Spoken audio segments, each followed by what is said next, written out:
আল্লাহ পাক প্রথমে ছেলেদেরকে বললেন, শোনো, সূরা নূর 30 নম্বর আয়াত। আল্লাহ পাক ছেলেদেরকে বললেন, তোমরা তোমাদের চোখ নিচু রাখো, এটা আমাদের দায়িত্ব।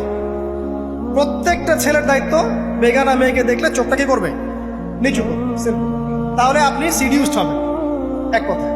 2 নাম্বার, আল্লাহ পাক আমাদেরকে বললেন, তোমরা তোমাদের লজ্জাস্থানকে হেফাজত করো। কাদেরকে? আমাদেরকে, মানে ছেলেদেরকে।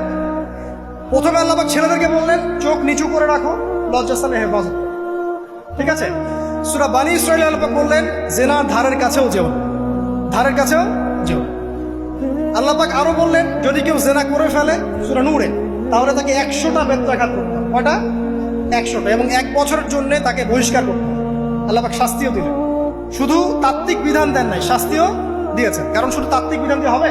আমি যদি ওয়াজ করে বেড়াই, ভাই মদ খায় না, মদ খায় না, কোনো শাস্তি না অ্যাপ্লাই করি, তাহলে কি মদ ছাড়বে মানুষ? আমরা যদি বলি হত্যা করা মহাপাপ, মহাপাপ, দুর্নীতি করা মহাপাপ, মানুষ দুর্নীতি ছাড়বে? ছাড়বে না, যতক্ষণ না শাস্তি নিশ্চিত করা যাচ্ছে। আল্লাহ পাক তাত্ত্বিক কথা শুধু বললেন না, শাস্তিও নিশ্চিত করলেন। তারপর আল্লাহ পাক আরো বললেন, যদি বিবাহিত কোনো ব্যক্তি ব্যভিচার করে, তাহলে তাকে রজম করতে হবে, মাটিতে পুঁতে তাকে পাথর নিক্ষেপ করে হত্যা করে। ঠিক আছে? শাস্তি।